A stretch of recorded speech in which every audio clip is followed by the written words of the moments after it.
So, so ladies and gentlemen, welcome to our webinar on leading with the coaching mindset.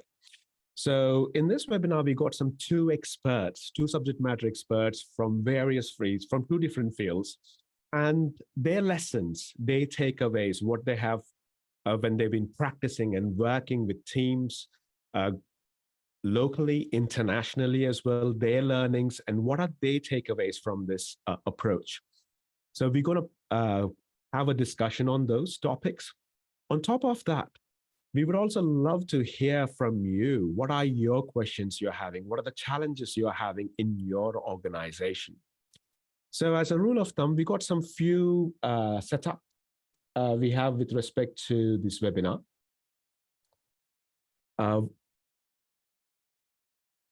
So let me quickly go through it as what we are here for. Let me share my screen. We have had the luxury, I had the luxury of meeting Heather Fisher. She's an Olympian who represented England Olympics and having won various awards globally, and she had a stint in various other sports. And taking all that knowledge, experience, how we can transform that for organizations in the business world. And it's been remarkable stories, some amazing stories I had the pleasure of learning from Heather. So you'll be hearing about Heather on this leading with the coaching mindset. And I would also introduce you to another panelist and specialist, subject matter expert, Mr. Shivakumar, who's my mentor, an amazing coach and a co-founder and a director of Sandria. This organization has less than 500 people globally, working globally, but they are able to deliver billions worth of engineering projects globally as well. And top of that, I would love to hear how Shiva transformed these organizations where it was mainly at the team level, where they were pushing boundaries to build quality into the system, and how teams were getting exhausted, and how we have adapted it with this leadership mindset, and how that has been transformed from the team level to the departments, to the business units, as well as the enterprise. It's not only within this organization, it's bringing this learning culture and helping their own vendors, their clients, and using some advanced technologies like artificial intelligence as well to bring value through the entire value chain. That's some remarkable work has been done in the engineering world. We would love to hear his experiences as well. So on this note, I would love to hand over to Heather. Heather, when we were talking about leading with the coaching mindset, you asked me an interesting question. Very interesting. So I've documented this. Boom. Over to you, Heather. Krishna, thank you so much. First of all, Krishna, and what an amazing part to be part of such an amazing panel is an honor, to be honest. And to be able to speak about my experiences is always an amazing thing to do. And every time I do these things, it comes out completely different. I am what you see. I am very raw. What you see is what you get. And it will come out different every time, just because there's so much to it. It's not just about 1D, it's literally about 5D and looking at different parts of different things. And there's so many different facets to coaching and the mindset. You put that all together, whoa, that's just a massive scope to work with. So the first question, everyone, I want to ask you is what is a coaching mindset? How do you see it? There's 5 answers right in front of you, okay? One of them is the right answer. 4 are okay, but what is what I'm looking for? And I just want you to type in the chat box, what is a coaching mindset? Is it number 1, 2, 3, 4, or 5? Let's go. Just put in what you think. Just put a number in. Where is this chat box? Okay. Krishna, what do you think? So we are getting some answers here. One of the answers is from Hari Prasad. He's going for 5. So Shiva, you better stay alive because I'm going to come to you pretty soon. Right, I'm going to move on just because we have to, all right, because of time. But to cut long story short, a coaching mindset is literally all of the above, okay? It literally is all of the above. But the one answer is literally in your face. It's about helping others grow. It's about preparing and helping other people around you. It's about empowering people. It's about empowering yourself. Can you put yourself in the best environment possible to be this coach and this mentor? And can we be a leader all in one? And can we help others grow alongside us? Is business about us, or is it about someone else alongside us? And actually, I'm a true believer in my career where I've been in England Sevens. It was very much about, it wasn't about me. I learned very quickly that a coaching mindset and leadership was all about empowering someone else next to me. So actually, if I empower someone else and they can do their goal and they can feel really confident with what they've got to do and deliver, then guess what? My job becomes really easy, right? Because I can help someone else. So we talk about in sevens, we talk about working in threes. Myself, person to the left of me, and person to the right of me. And before I know it, that's three, that's nearly half a team that feel on top of the world to go and do their job for England, which is an amazing thing to do. So when we go through today, I just want you to think about two parts of this. The coach and how we see things as a coach, and how we actually put ourselves out there as a coach. Okay, what are we saying? How are we saying it? What tone of voice are we using? When are we saying it? You know, do we know our people? Do we know ourselves? That's our coach part of it. The next part is as an athlete or as an employee or as someone we're working with in our team, how are we working with someone else next to us, and how are we being receptive to this information? Because if I'm asked as a coach to be honest, or asked as an employee to be honest, then actually we've got to be really, really receptive. And that's something actually that takes a lot of work to be. Krishna, move me on, please. Sweet. So with mindset and coaching team, I want you to think about one thing. And this is something a coach, James Bailey, who I worked really close with at England Sevens in the lead up to the Commonwealth Games in Australia. He always talked about the World Series and Olympic Games, Commonwealth Games being an absolute privilege, right? But if I say to you, what's a privilege? You go, well, something really shit hot fish, right? It is. But with something that's really, really cool and something that's amazing to do, there's a pressure. And with pressure, I want you to view pressure as like how we perceive something is so important. So the way we would perceive pressure is an opportunity. It's a massive opportunity. If I've got pressure, I've got an opportunity to do something pretty magical, okay?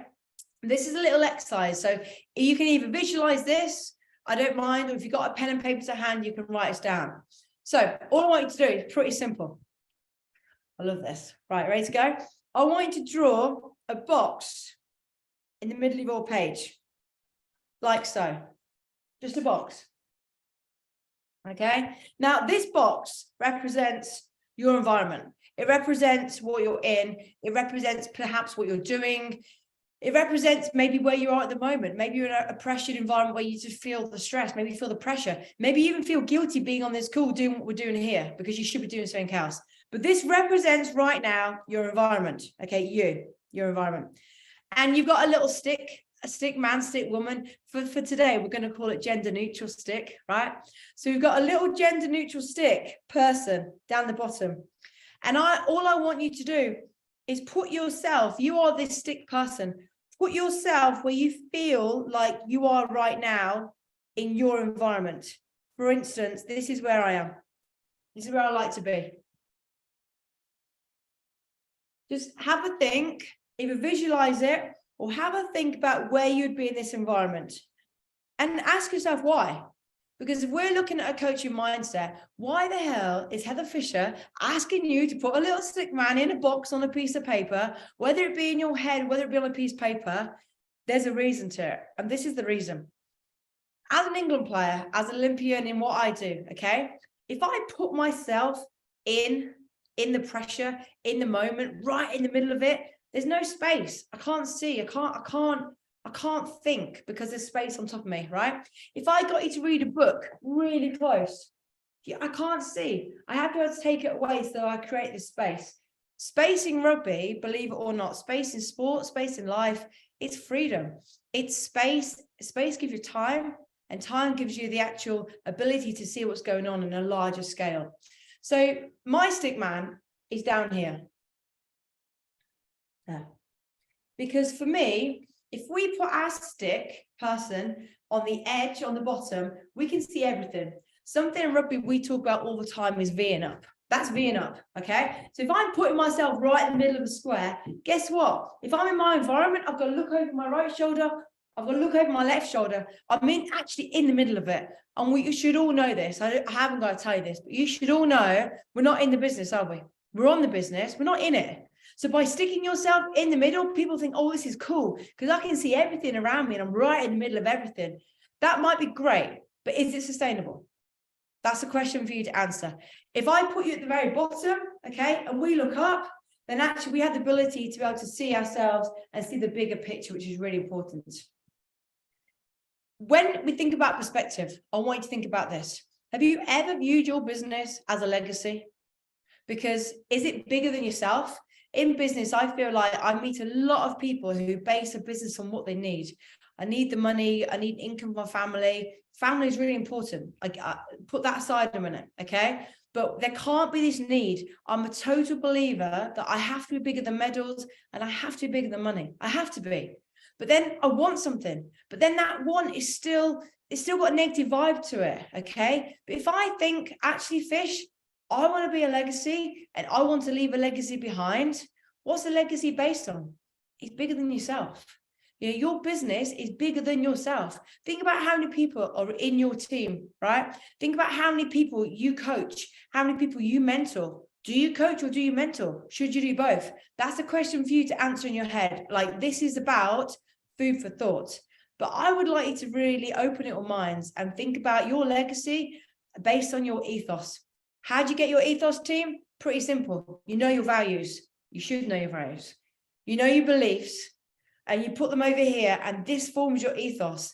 And then you've got two sides of it. As a coach, as his leader in business, how do we see it? How do we deal with it? How do we want it to look on the outside? But what is the real culture of your business?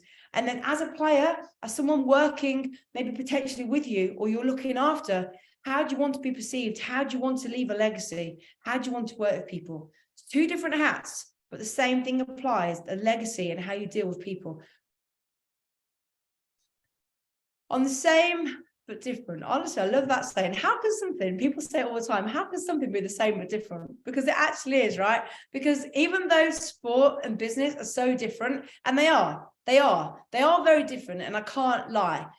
There's only one Olympic Games that comes around every 4 years, team. That's a fact. I can't suddenly change the date. If I'm not ready, if Fish isn't ready, I can't change the date. In business, if you're having a bad day, a lot of you will probably go home, have a glass of wine, have something to eat, and go again the next day. We can't do that as athletes. It's now or it's never. It's you're in or you're out, right? However, the mindset of going for that Olympic medal and going for that winning business or going for that next performance or going for that next, that next deal is exactly the same. Putting yourself in a situation where you become either outcome focused or process driven. There's times for both. Some coaches say you should be outcome focused because actually, why do we have to worry about this when actually we want to worry about this? I'm a true believer, and this is a real quick lesson from Fish, that actually we have to keep an eye on the end result. We have no choice because that's where we're going, right? I know exactly where I'm going. The Olympic Games is where I'm going to be. However, all the little small things, at England, we say about winning the moment. How many times can we win the moment in our day, in our hour, in our week? If we win those moments, guess what? We get our processes right, okay? And our processes equal that end result. Now, in the context of business and life and sport, there are some things you can't account for. Sometimes shit happens, right? Sometimes you get injured. I pulled out of Tokyo because I was injured, and it's down to me. I either go or I don't go. But I've made the best decision based on the context of the situation. Real quickly, because I know I've got to wrap up to pass on, okay? But coach or mentor, again, food for thought. Should you be a coach right now or should you be a mentor? Bear in mind, this is a coaching mindset, but I believe some of the best coaches I've worked with are coaches who have been a coach and they've coached me. They've taught me. They've actually physically taught me the way. And then a mentor, if you don't know the difference, someone who guides you, someone who allows you to think, someone who allows you to make those mistakes. Now, in sport, it's a fact. You don't want to make mistakes. I don't step onto the pitch to make mistakes, believe it or not, but they happen and I have to allow them to happen. That's where the magic happens, team. That's where my learnings take place. It's really important in business that we allow people to make mistakes. I know there's no room for it. And you're going to say, well, Fish, that cost me a deal. That cost me this. That cost me this. I get that. But then we've also got to think about the bigger picture of our people and where we want to be. Long-term, bigger picture thinking, we want to be here. In which case, we know that we need to allow our people to grow.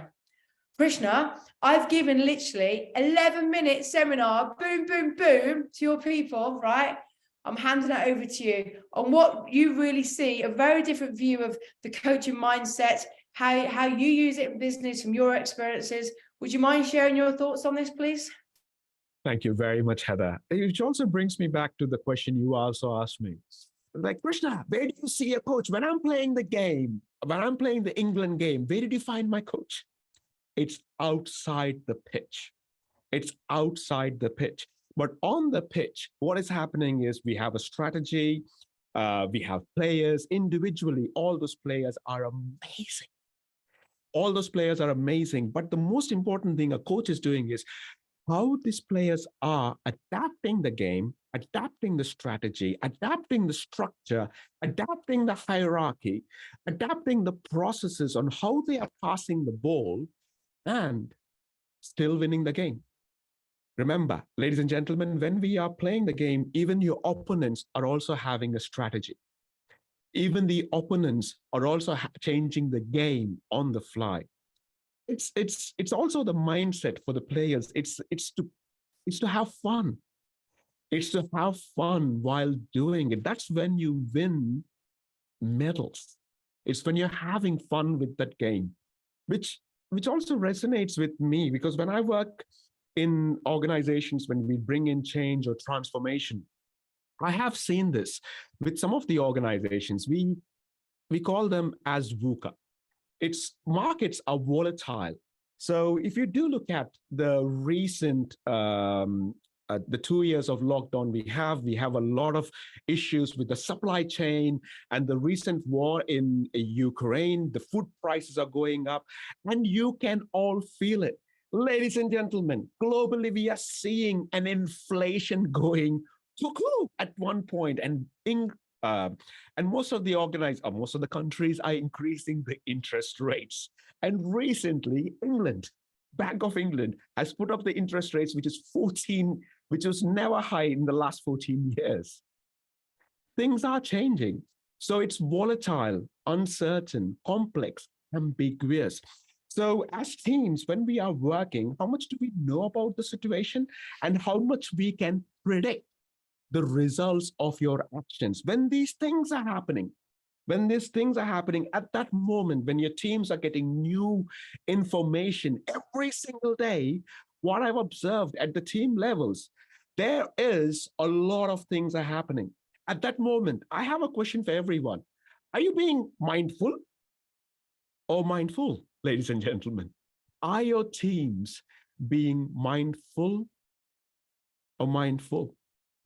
So this is a question you need to have. If it's completely full, it's really hard to see the big picture, as Heather said, because it's in that box. You can be anywhere, but if you're able to put yourself back and see the big picture, helps, which also resonates with it. If you do not understand the big picture, it's all superficial and mechanical. And sometimes I've seen teams saying kumbaya in the name of, it can be agile, it can be name of digital, some sort of a transformation. We have different names for it. If we do not understand it, sometimes we can even shoot ourselves in the foot. So when things happen, there are events which are happening. It can be on the game, when in the rugby game, what our colleague Heather was talking about. It can be in the business world. Things are changing. New information is happening. These are events which are happening, ladies and gentlemen. And even the events, they interact with each other. And there are patterns. If you dig deeper in the events, what's happening, there are patterns. So leaders play an important role where you're coaching your teams to look at the patterns, look at the bigger picture, and giving tools to dig deeper and look at the structures which are causing those patterns. And underneath, there are some things which we cannot see. You can see the chart for yourself. These are pain, struggles. Sometimes it's even hard to get out from bed. There are days which happens. It happens to me. But at the same time, what I've also learned is working with this mindset and working with Shiva for the last 5 years and adapting an organization where I will shut up for a minute and hand over to Shiva to share his experiences and thoughts. Hey, good afternoon, good evening, and good morning. I think different time zones. Let me start with that. Now, we started this whole understanding of need for transition about 5 years back.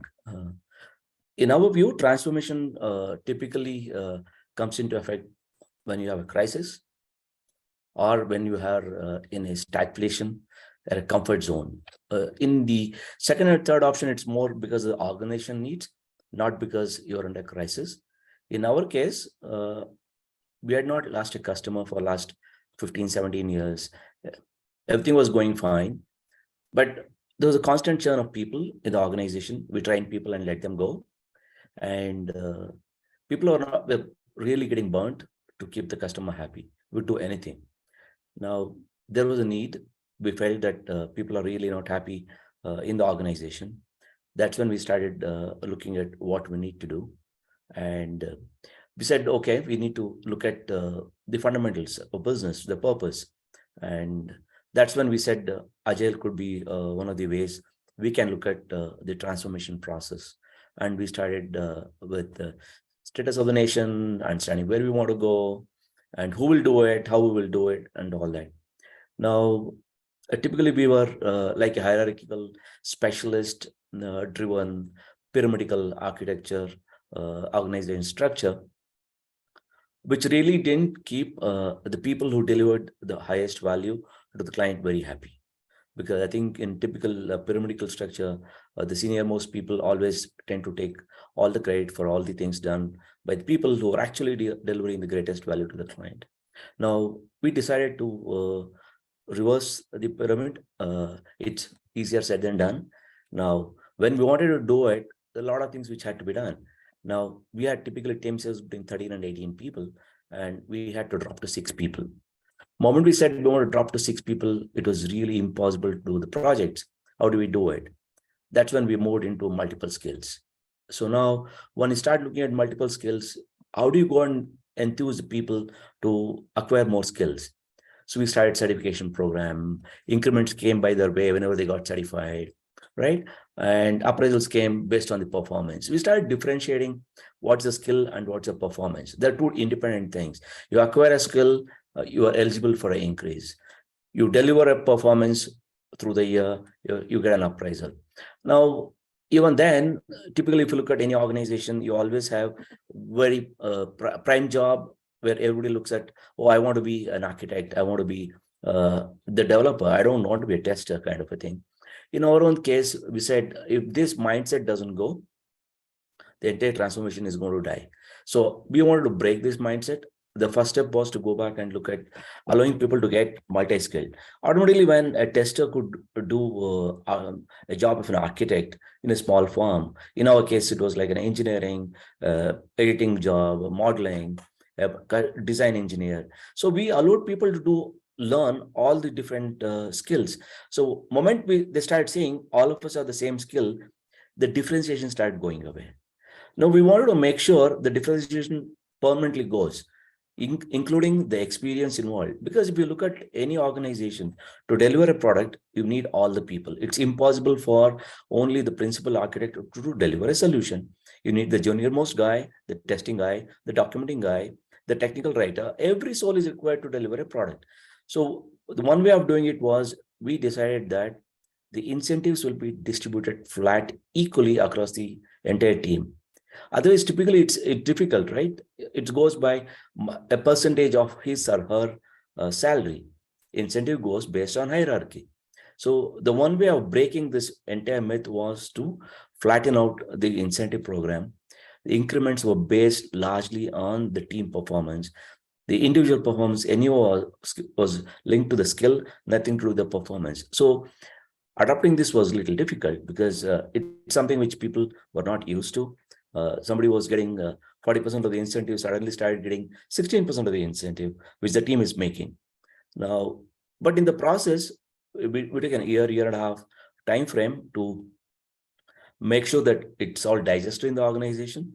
And then we started looking at things starting getting better. Now, the team is like an ocean for me. It does not keep any waste, it throws it out. So in the process, we saw a lot of things coming out of the teams, and then we had to pull them out, train them, allow them to go different teams, and the teams started transforming themselves. So in this situation, it was largely facilitating and mentoring and subordinate leadership or servant leadership, which was at play. It was never from a situation of lead by example, we transformed the organization to subordinate servant leadership organization. So that transformation really helped us through mentorship and facilitation. Now, if you're looking at me as an entrepreneur, I never thought I should build an organization for me to work. I would like to take either talking about is the place better or you're better. Everybody needs to take out money. Every family needs money, but for me, the organization is more important than the individual. So when you start looking at the organization, looking at more, to be more important than an individual, we thought that the next transformation was inevitable and important to do, which is actually moving away from being a mentor to be a coach. Now, what typically happens in a mentor is you dirty your hands. You actually start giving solution. You're an entrepreneur. You've seen this problem for the last 20 years. Now, how long will you allow facilitation? How long will you facilitate to get a solution? At some point of time, you'll break it and go back and solve the problem. Now, this will not allow the second line in the organization to grow and take control of the organization. If the second line in the company does not take control of the organization, then the organization is only going to survive as long as the entrepreneur is there. Now, in this direction, I said, I'm going to retire. So when I said I want to retire from my operational duty, there's a big surprise. How can an entrepreneur retire? Entrepreneurship is eternal, but the executive position can be a retirement. So then I said, look, I'm an entrepreneur. I'm going to be a demanding boss. I look at performance. And 50% of the time, I'm going to be a coach because I want to make sure the open space which is available for you, I'm breaking. It's always we say there is a glass door and you're unable to break the shield. Now, moment I vacated my position as head of operation, that position is available for people to take. Now, the challenge has been thrown to people in the organization that they can grow into that position, provided they allow their deputies to grow to their position. This entire journey is going to be moving from a static organization into a moving organization where everybody in the organization will go one step above, and that needs a lot of coaching. Here, mentor doesn't work. Here, you need to coach people to take decisions on their own, face the consequences, learn it by the experience, and then take the organization. So this journey has been kicked in. We started this journey. So quickly summarizing, we were a typical 15-year-old traditional organization. We believed in specialization. We had put a large wall between two specialists, not allowing people to learn the other skills. From there, we moved to multi-skills, which is eye-to-eye situation. We allowed people to cross-train, cross-skill. And the other one major milestone we achieved was moving away from training to learn and reward program. People learn on their own. People get skilled on their own, people get certified on their own, they get rewarded for it. Because what typically happens is organizations look at training people where we want our people to be. Now, this is not a passion. This is just, we are forcing people to do things which they may not like. So we are completely moved away into learn and reward program where people can learn exactly what they want to learn in the time frame and get certified and then start doing work. So passion at play. So Krishna was talking about where the happiness comes. Happiness comes when two distinct styles. One, you're doing what you want to do and you have enough challenges. Now, people who used to look at leaving the organization for happiness and challenges, They're both met internally now, and the financial reward comes with that. So we are very happy. Our attrition has drastically come down. We have remained exactly the same numbers almost for 5 years. Our revenues have gone up significantly. Our happiness has gone up. So I think we are now in the next leg of our journey of me coaching my second line and they coaching their second line. So we are looking at roughly 25 people becoming coaches in the next 2 years time frame, so that we move away from typical facilitation and mentorship to the next level of our performance through coaching. I think it's an important step we have taken, and we are committed to do this. I just want to conclude with this and leave it open. This is too short a period to explain a whole lot of things which have happened over 5 years. We'll be too happy to answer your questions. Thank you. Thank you, Shiva. So what I heard from this amazing journey of yours is it's a journey. It's not, you can't just say, let me switch on the light and we become a coaching organization. Everything needs a mindset, right? It's a habit, like a pattern. You talked about a pattern. Every organization has a pattern. So you need to change the pattern. You need to create that environment or the pattern where people get into that mode of learning.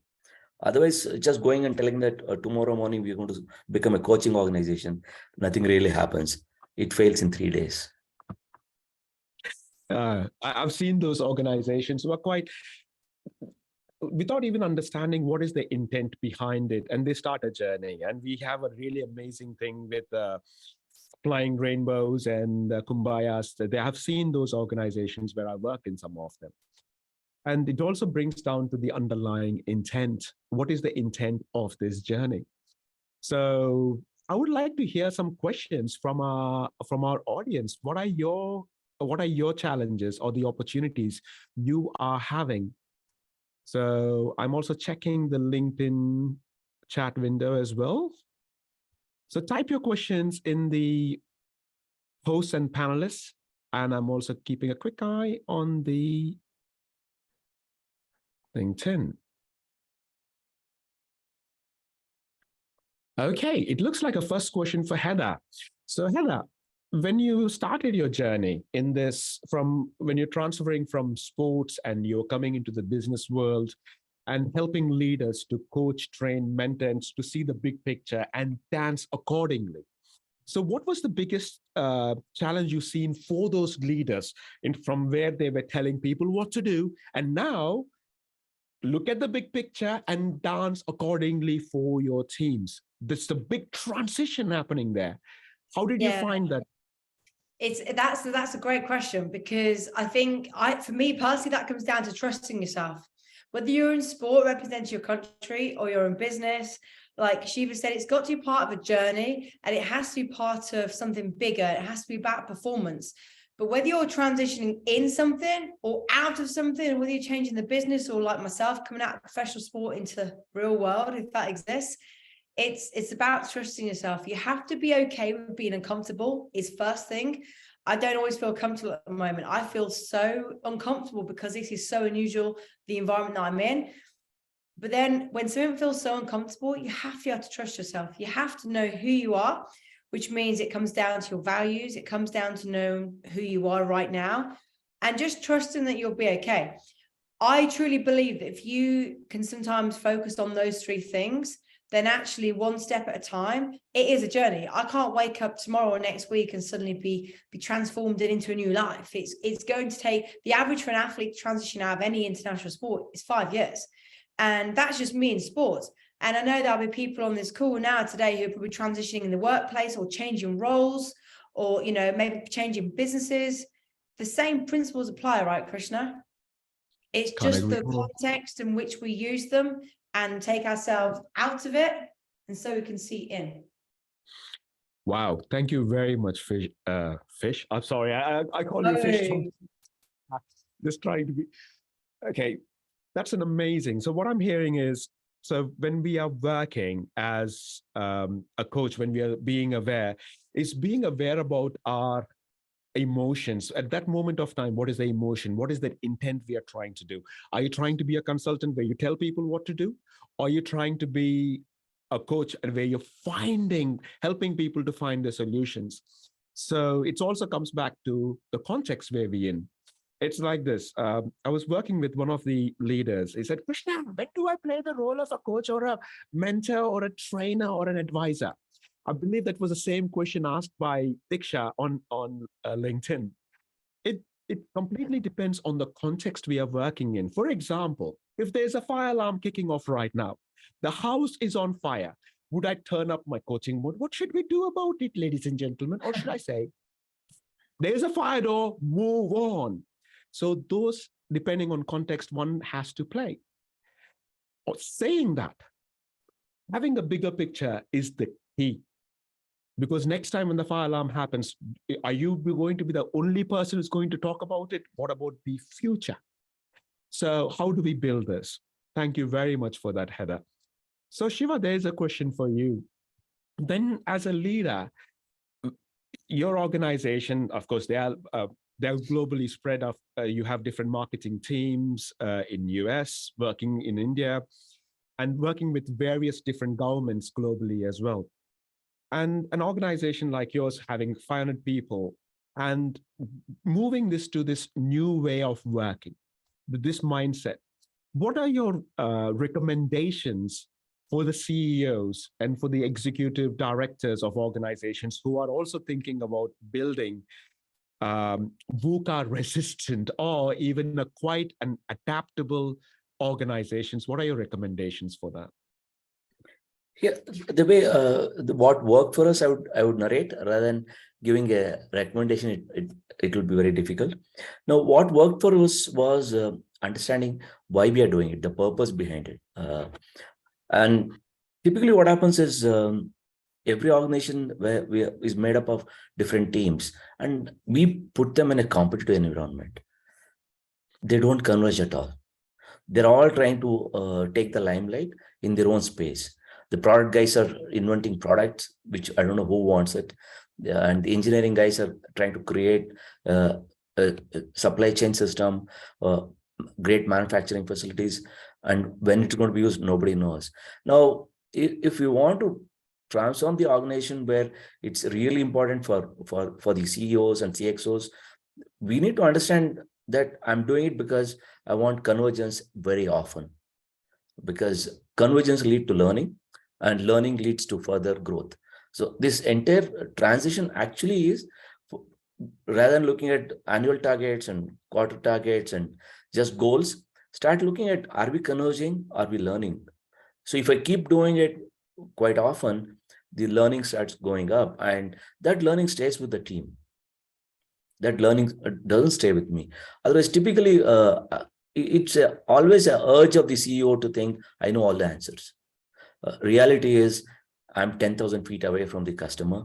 And the real problem, the real solution is known to the guy who's actually front-ending him, taking a customer call, understanding the pain the customer is going and trying to solve it. Now, unfortunately, that guy is not known to people.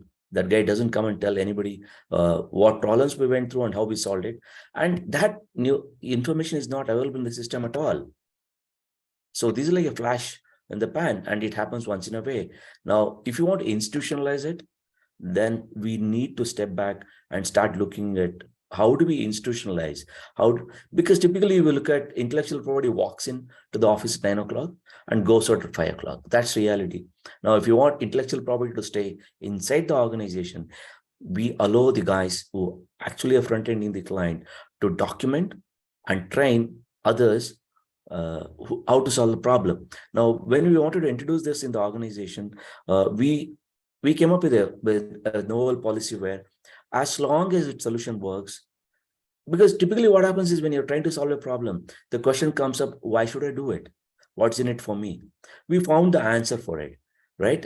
You will get certain amount of reward as long as that solution is used in the organization. So this culture started getting people to do more and more problem solving, and that intellectual property started staying in the organization because they started storing that input in the organization and start training people across. Now, this typically what either says, the coach is not the best footballer, right? So you got to go out and see what really works for your organization. In our organization, it was more of trying to get people of similar mindset to work together to come up with great solutions, reward those guys for that solution, and then get that mindset of creativity, problem solving. So these are the things which me in the organization started looking at to make sure that the organization really gets into fast-paced delivery, great customer satisfaction, productivity, profitability, everything. If it has to go up, allow them to take a lot of decisions. And as an entrepreneur, I always hesitate to give away control. Once I give control, things start becoming better. So as a coach, they trust you, but you don't take control of the situation. I think that's what it is. That's wonderful, Shiva. Thank you very much for sharing, because there are some hidden gems as well in some of the things you have said. For you to create this kind of an environment, there is a psychological safety where the team should feel that it's okay for me to pick anything and try it and experiment it. When they're experimenting, things can go kaput. Things can fail. So, which also reminds me of Heather talking about, as a sportsman, when I'm playing rugby, I'm expected to knock on other people, to tackle other people. So that's expected. So when I'm tackling other people, there's going to be pain. So there are times I might fail. There are times when people are failing. That's part of the journey of picking new skills. That's how athletes, they look as successful businessmen like you, Shiva. You said you need to look at failure with a different perspective. The moment you look at a perspective, when you look at you need different pair of glasses. So when you're looking at a different perspective, it's okay, and you start moving on, and you're learning from those lessons and adapting. So which brings us to, at the individual level, for our participants in here, they're at the individual level, there are various training organizations. So I would recommend you to go and check out how to be a facilitator to bring people together. How do you bring people together for an common outcome where you have to be neutral? So not only that, how do you train people in such a way that they are learning and using those skills when it's appropriate?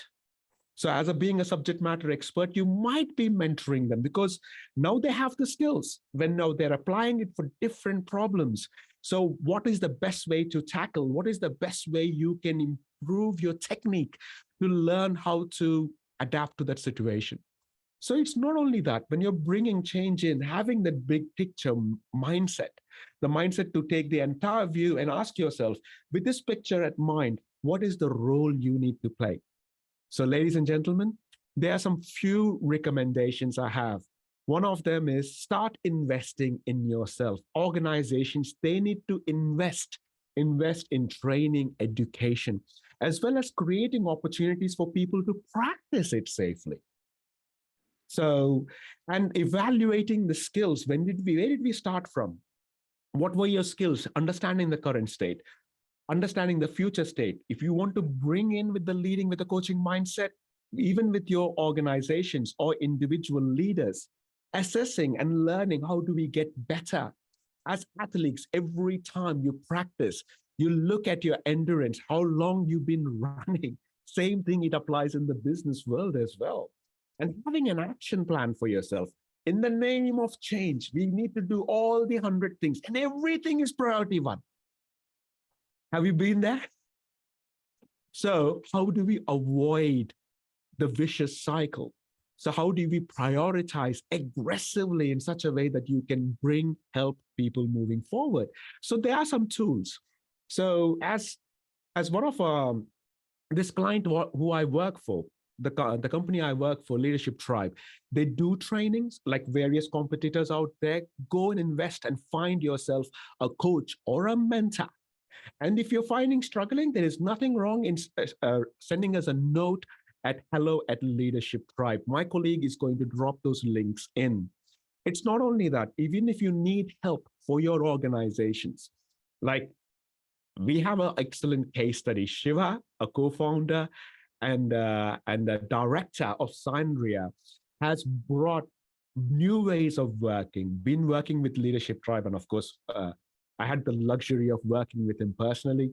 So go reach out, do your investigations. And while you are learning, if you need more information or if you're trying to find out if there is anything more, so there is nothing stopping you from dropping us a note at hello@Leadership Tribe. And you can even connect with Leadership Tribe as well as our siblings on LinkedIn. My colleague is going to connect those, give you those links as well to connect with us personally. And if you want to learn more, you can reach out to Heather with a company, or with Shiva, who gives amazing talks with various organizations globally as well. So on that note, Shiva, thank you very much for taking your time, as well as Heather for bringing in your knowledge and from various fields and bringing this together, for bringing change for our community as well as for our tribe members. Thank you very much for your time. Thank you, Krishna. Have a nice evening. Thank you, Shiva. Thank you, Heather. Guys. Cheers, guys. On that note, longest way up, shortest way down. Speak to you all. Catch you soon. Bye-bye. Bye, guys. Bye-bye.